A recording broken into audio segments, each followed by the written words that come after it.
Revelation chapter 13.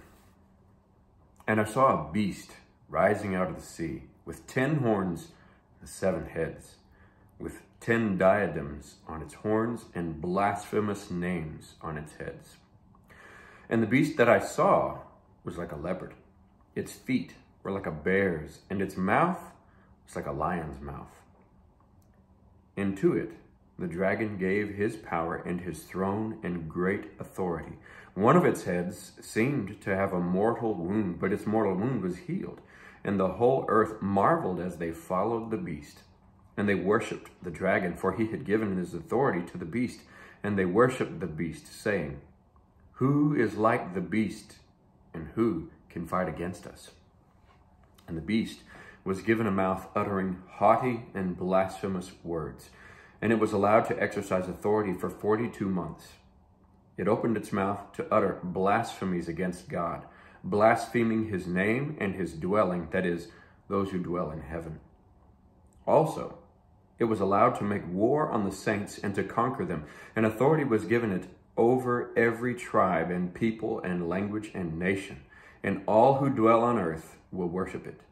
Everyone whose name has not been written before the foundation of the world in the book of life of the Lamb who was slain.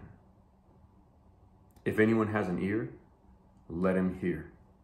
If anyone is to be taken captive, to captivity he goes. If anyone is to be slain with the sword he must be slain. Here is a call for the endurance and faith of the saints. Then I saw another beast rising out of the earth. It had 2 horns, like a lamb, and it spoke like a dragon.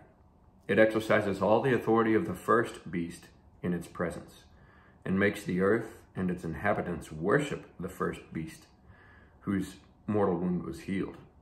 It performs great signs, even making fire come down from heaven to earth in front of people. And by the signs that it is allowed to work in the presence of the beast, it deceives those who dwell on earth, telling them to make an image for the beast that was wounded by the sword and yet lived.